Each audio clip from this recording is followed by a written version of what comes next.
need to recatechize our people into the basics of like what the faith actually teaches, which is not, what Lauren Boebert suggested that, if Jesus only had an AR-15, then Pilate wouldn't have crucified him. And you're like, the whole point, the reason he came was to be crucified. Jeez. Like, do you actually not understand the faith? Like, it wasn't because he couldn't defend himself.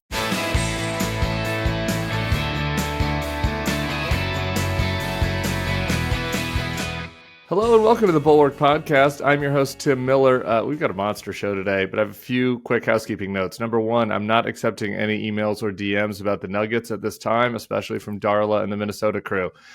During yesterday's pod, I made two comments that I need updating. Number one, Mike Collins of Georgia did send out a half-assed apology for tweeting the racist video. Not a brave step. No pat on the back, but, a tiny bit of shame and social stigma still existing in the GOP, maybe a ray of light there. Number two, Politico retracted a good chunk of their reporting on Biden donors backing the more extreme elements of the Gaza protests, so we won't always correct the record on here. My friend Elizabeth Neumann, she was Assistant Secretary of Homeland Security for Counterterrorism and Threat Prevention in the Trump administration. She's out with a new book, Kingdom of Rage, The Rise of Christian Extremism and the Path Back to Peace. Elizabeth Neumann, welcome to the Bulwark Podcast. Tim, it's so fun to be back with you. How you doing, girl? You wrote good. This book is in some ways kind of like academic and a deep assessment of extremism, and I learned a lot of interesting facts through that, and I want to get into the meat. But I did get a little emotional reading the opening and kind of remembering the journey of those crazy days in 2020 that you took to speaking out. And so I just, thought maybe you could, for listeners who don't know about that, tell them about kind of what was happening with you when you were inside the Trump White House and decided that you needed to do something. Yeah, I did not go into the Trump administration willingly or with excitement. I had been asked a couple of times, said no, and then somebody called just a few days before inauguration and said, it's crazy. I don't know who I can trust. There's some national security stuff going down that I can't tell you about, but I need help. Please come in. And, I went into security and counterterrorism after 9/11. So when you get a call like that, I felt compelled to go in.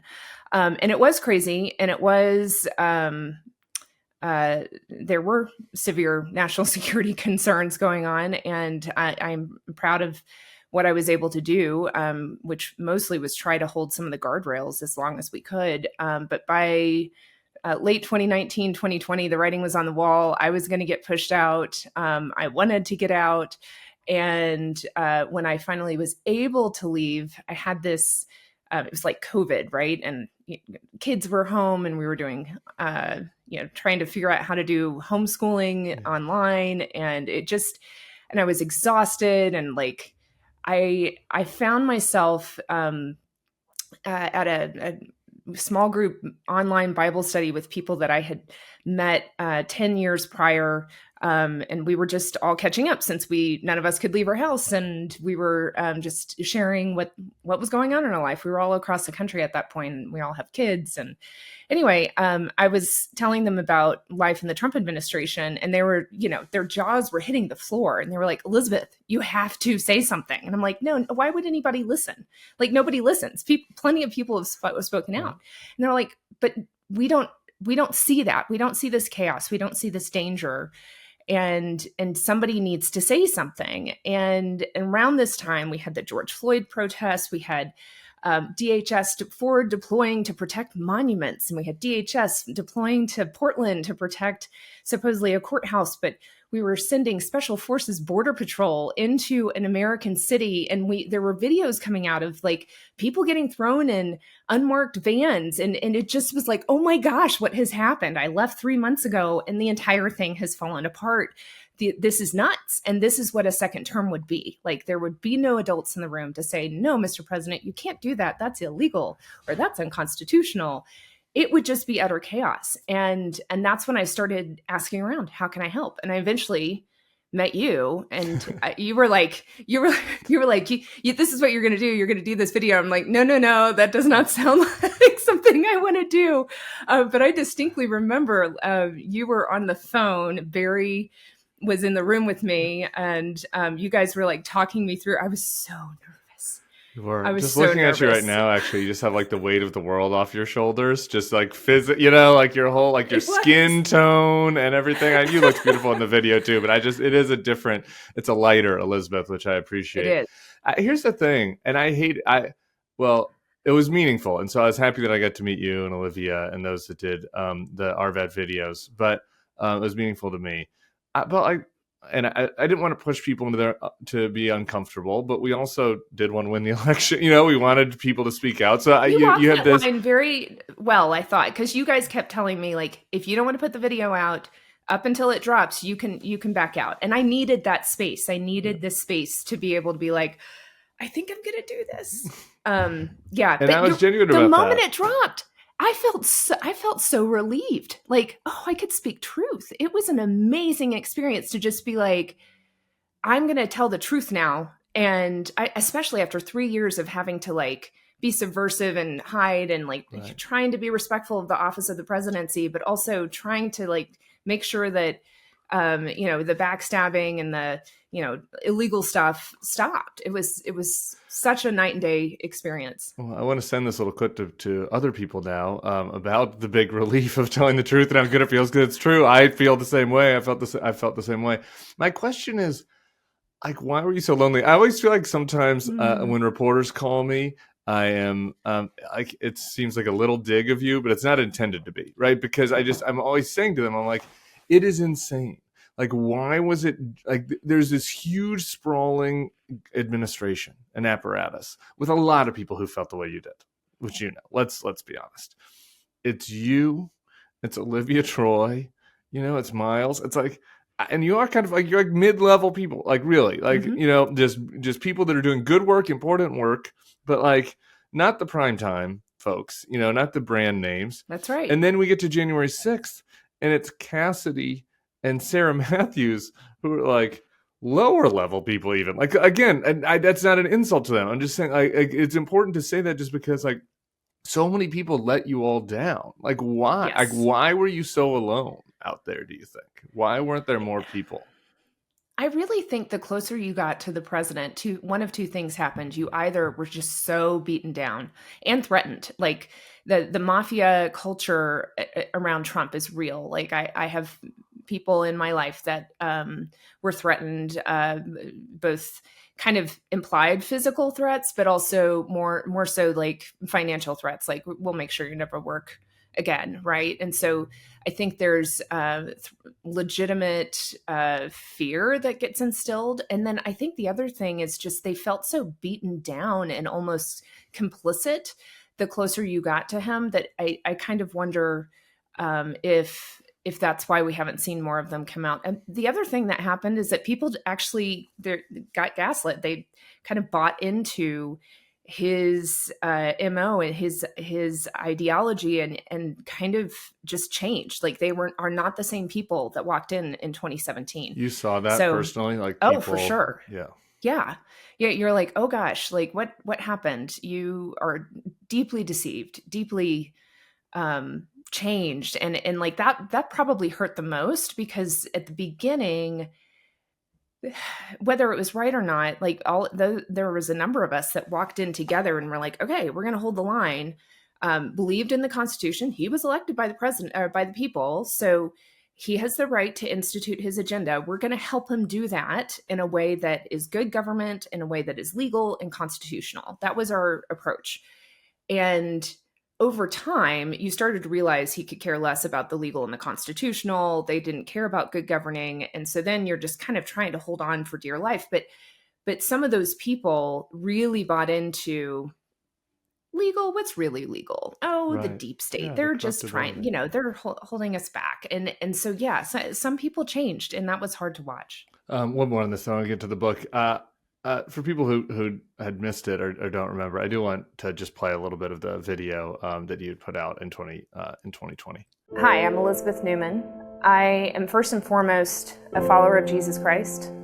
I'm a wife and a proud mom. I voted for Trump in 2016 primarily because of the pro-life issue. I served in the Trump administration at the Department of Homeland Security and became the Assistant Secretary for Counterterrorism and Threat Prevention. In my role as Assistant Secretary for Counterterrorism, we looked at emerging threats, including the growing threat from domestic terrorists. And over the period of 2017 to 2018, we started to see that rise of the white supremacist agenda. I and my leadership at the Department of Homeland Security were very clear that we found the ideology behind white nationalism, white supremacy, to be a growing threat. A very common refrain that I was asked was, does the president's rhetoric make your job harder? And the answer is yes. The president's actions and his language are in fact racist. I do not think that we can afford 4 more years of President Trump. We are less safe today because of his leadership. We will continue to be less safe as long as he is in control. And this year I'll be voting for Joe Biden. So you talked about how good you felt after that, and you spoke out on 2 clear things, which was his mismanagement of COVID, which you kind of watched from the outside-ish. I guess that was happening as you were being pushed out. I mean, I was there in the room for at least 3 months. It was so poorly managed. It was shocking. And then tying into the book, the domestic terror threat, right? And how you were seeing at DHS the rise of right-wing extremism and the threat. And it'd be one thing to talk just about the lack of seriousness with which they took that threat, and they did take it on seriously.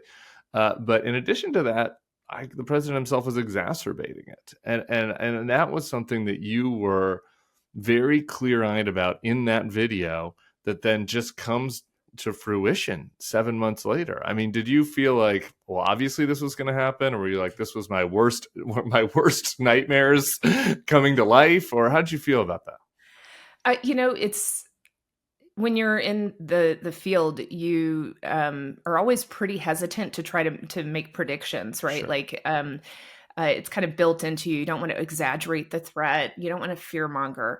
But I very much felt, especially as COVID set in, like the factors that we were dealing with were, a powder keg that were just waiting for the right spark. And I knew post-election that some bad stuff was manifesting. I don't think even in my wildest dreams I imagined a January 6th scenario, because I just assumed the security apparatus would do their job.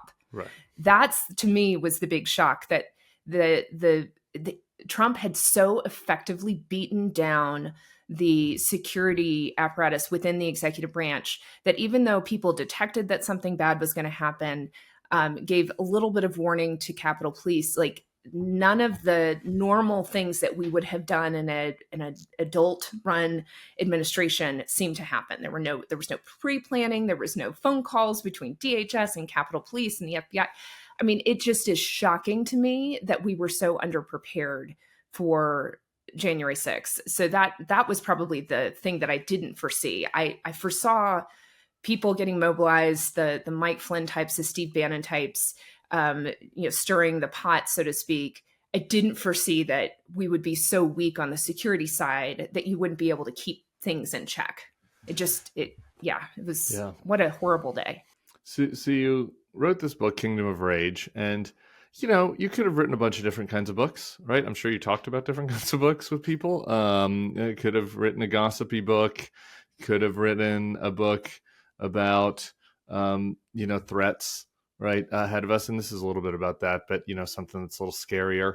But the subtitle of this was The Rise of Christian Extremism and the Path Back to Peace, and it seemed like you really wanted to take kind of meticulous approach to understanding the problem and trying to find solutions. Like, why did you land on that as what you wanted to do once the dust had settled from 2020?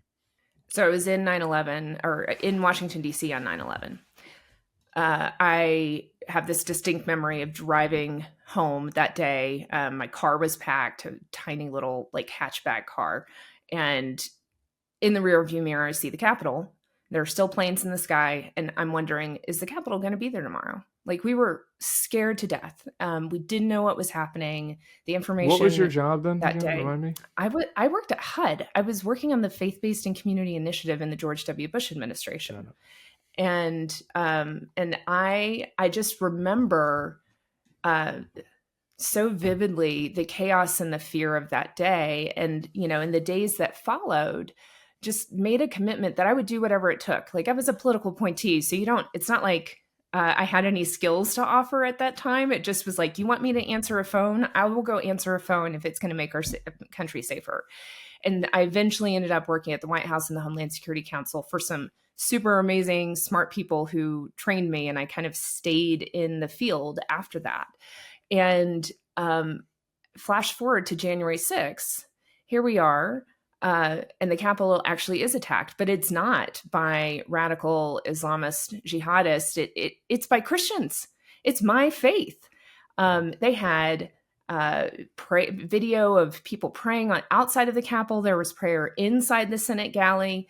There are pictures of people holding posters with Bible verses, people holding crosses. Like, Christian symbolism and Christian language was throughout that day.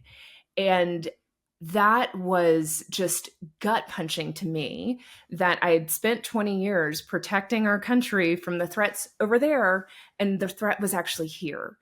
And that's, I kind of felt like, look, at post 9/11, we asked the Muslim community, moderate Muslims, please speak out, please explain how your faith does not justify violence. And I kind of felt like the obligation to the Christian community is the same. We need to be very clear that our faith does not justify violence. It's actually counter to violence. It says if you are attacked, you actually turn the other cheek. And that's kind of the driver behind the book. Is I wanted to help my community understand how we got here, because so many people were puzzled. So many people are confused why, like, our churches have fractured, our families have fractured. Like, how did this happen to us? And then what can we do about it? How can we rebuild and get back to the basics of the way of Jesus? Yeah, there's this conundrum at the heart of the book that is one of the elements that are related to this point that I wanted to get your view on, because I was flipping through it, I'm like, on the one hand, you're writing about the radicalization pipeline, right? And how individuals get radicalized, and this, bowling alone and scrolling alone element to it, about how disconnected we are, how the loss of church is part of that, right? Church, it's not all of it, but church was one of these spaces where people did find community, found meaning. So we have the loss of church impacting radicalization. We also have the remaining church impacting radicalization, right? Because you have the pastors and the religious leaders and the politicians that are now inciting and exacerbating, radicalism. Like, how do you untie that knot, right? Where on the one hand, we need these spaces for people. On the other hand, a lot of the existing spaces are making things worse. Yeah. So I spend chapters 5 and 6 trying to untangle all of the different drivers, because radicalization is complex. It's not linear.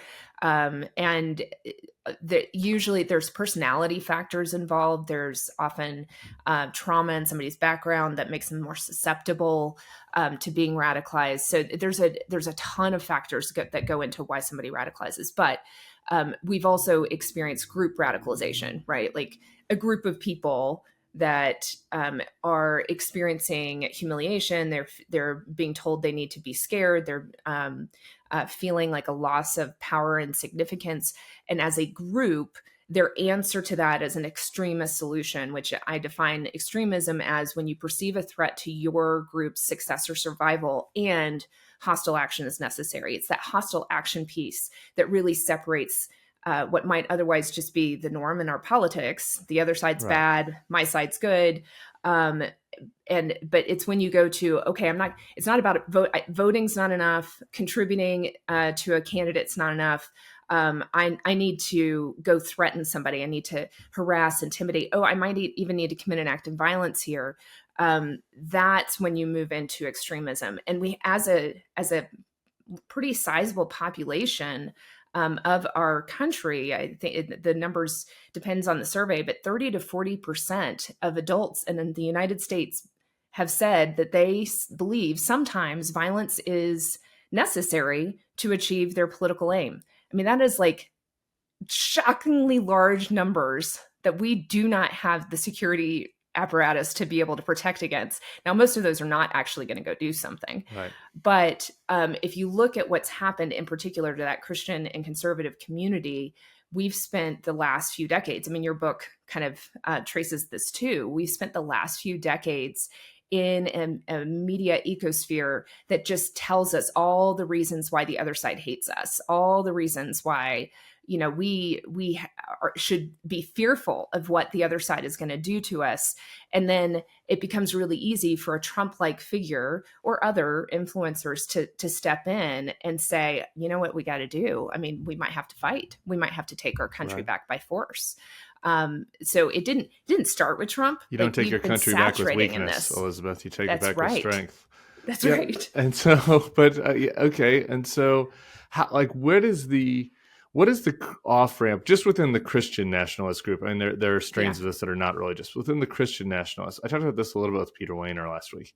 Like, what is the off ramp we can provide these, people? Because to me, it's not like, oh, Christianity is bad or America is bad, right? Like that, they're going to recoil at that, right? Like, how can we move it to a more productive place without undermining their identity, I love that question. So a couple of things. One, Christian nationalism is a spectrum.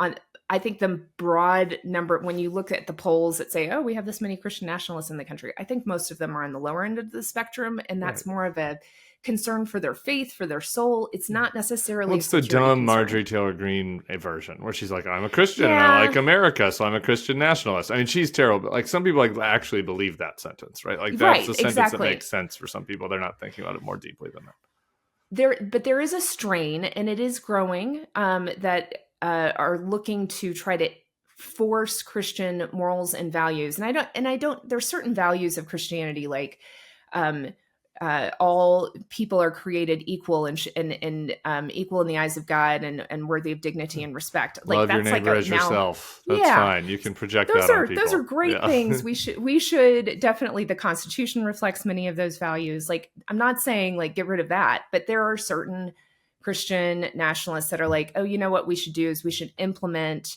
we should require prayer in schools again. And we're going to pass a law to do so. And we've already kind of debated that as a country, and the Supreme Court's already decided that. So it's that kind of thing that starts to get into this. I'm going to force my religion on you that I think is concerning. The real concerning stuff is that there are a couple of influencers out there who are writing the ideological and supposedly theological justification for violence. That makes me very concerned, because when you start to have that underpinning, supposedly academic underpinning for why violence is justified, you could have a small group of people move towards a more violent approach to Christian nationalism. So that's the thing that we want to stop, right? We want to prevent people from moving into that. And the way that you prevent people from moving into that is you need to understand what's driving them there in the first place. And it's fear.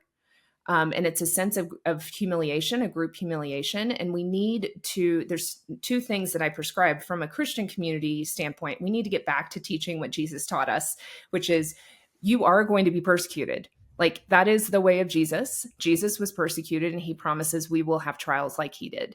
And he gives us a way in which we walk through those trials. And that way is not through the sword. It is not by fighting back. So we need to recatechize our people into the basics of like what the faith actually teaches, which is not, what Lauren Boebert suggested that, oh, if Jesus only had an AR-15, then Pilate wouldn't have crucified him. And you're like, the whole point, the reason he came was to be crucified. Jeez. Like, do you actually not understand the faith? Like, it wasn't because he couldn't defend himself. So there's like, hey, let's get back to the basics of what our faith teaches. And that is a protective factor. That reduces the number of people that could be open to that extremist ideology. Yeah. I think the other thing, the community broader, this Christians as well as non-Christians, need to just be able to say, like, we can disagree, and we can disagree vehemently. Violence is not the answer. Right. Period. Hard stop. we also need to reestablish norms. I think COVID just did deep damage for us in how we treat each other, with lack of respect and lack of kindness, and just going back to the basics. It sounds like we're going to kindergarten again, but we treat each other with civility, and you reestablish that norm, and you take away the option of that lower end of the hostile action spectrum, that, you know, what I'm going to do is go bully and harass somebody because I don't like them, or I think they're tampering with my election. No, go have a conversation with them. Like Stephen Ricker, you mentioned him, like he's great. Like if you have questions about your elections in Arizona, go ask Stephen. Like he has great answers, and he will totally like take you seriously and be happy to walk you through why the election is secure. So rather than like trying to bully and harass our way into our ideology, like why not just have a conversation instead? And we need to reestablish those norms. Agree with all that. One more thing on the book that you say pretty clearly, which is, I think, notable, given that you come from the right and these are your people, is that you do see right-wing extremism as more dangerous in this country right now. So I want you to talk about why that is, one. But two, I don't want to create a false equivalency or anything, but I'm seeing some of the same mob mindset on the left when it comes to targeting Jews. You know, there's certain things about getting stuck in an information silo, you know, where you're hearing everything about how the other side is evil.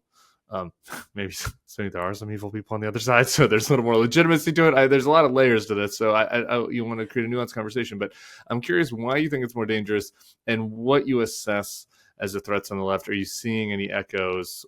What concerns you? What doesn't concern you? So when a security person tells you that the greater threat is coming from the far right, it's because the data tells us that. We're not saying that today, this moment, we can somehow tell you what the threat is. We're always looking at the data to say, historically speaking, this is where the greater threat comes from. Now, the why behind that, that's a little more murky. Some of it it's personality factors. The right tends to be much more organized than the far left, which, like, the far left value system is, I don't want anybody in charge. They're very, think about what anarchists stand for. So right. It's actually harder for them to be more organized, and harder for them to We're seeing it with the demands from the groups on the campus. We need dental dams. We need no.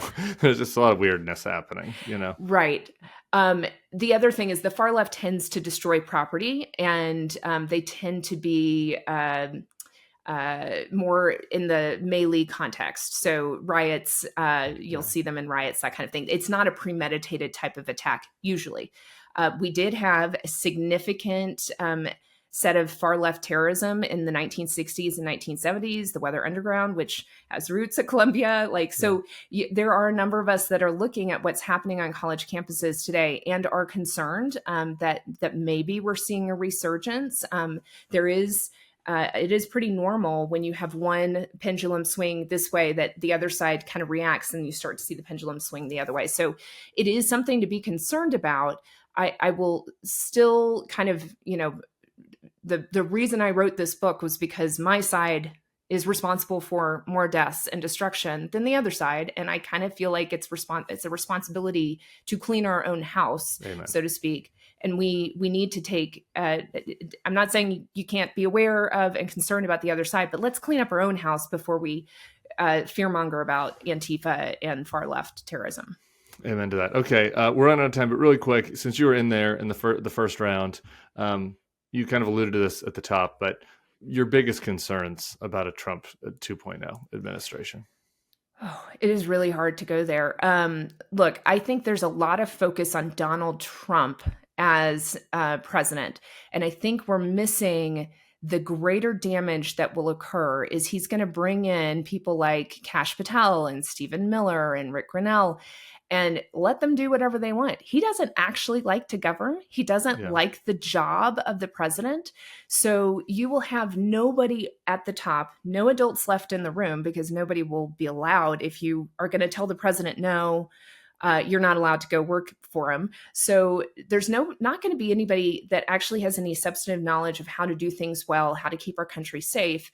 So you're going to have this free-for-all, and Stephen Miller's going to reinstitute everything that they tried to do and were told they weren't allowed to do. He will just go forth and do it. And you will end up with quite significant national security concerns happening overseas that we will not effectively be able to respond to. So I worry about infringement on our rights here in America, but even more so, I'm concerned about not being able to stand up to Russia that is nuclear saber rattling this week and has interest in doing pretty significant damage in Europe. Iran continues to love, they would love to be able to take us out. Like, it is a dangerous world, and you need smart, competent people on the wall, keeping us safe, and he will not allow any of those people to do that job. So it will be a very dangerous second term if he is reelected.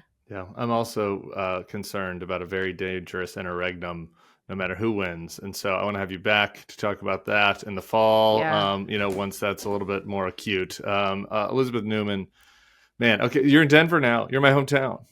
Have you adopted the Nuggets? I'm in Denver. Are you in a Nugget? Do you have any Nuggets gear? We're not going to talk about the game, but do you have any gear? No, okay. Let's not talk about the game. We're not going to talk about the game, but I might send you a hat or something. Oh, that would be fun. I would love that. My kids have a bunch of stuff. I tend to not get the sports gear, but my husband loves hats. So if you send me a hat, right, he will be very proud of me to have a hat. I'm gonna get on that. And we're in Denver for you and for listeners, June 21st, maybe Boulder, actually. We haven't figured it out yet. So June 21st, we have a Bulwark live event. So I want you to come. We can hang out in person. And that would be great. We'll get everybody the details on that soon. Keep an eye on the bulwark.com/events if you're a listener. Elizabeth Neumann, I appreciate you so much. You have no idea. Thank you, Thank Tim. you for everything you've been doing. Did you see that I wrote about you guys in the acknowledgments? I did. And okay. I got a little verklempt. So I appreciate you guys it very changed much. My life, and I'm so grateful for you. Thanks for having me. I'm so grateful for you. Kingdom of Rage is the book, The Rise of Christian Extremism and the Path Back to Peace.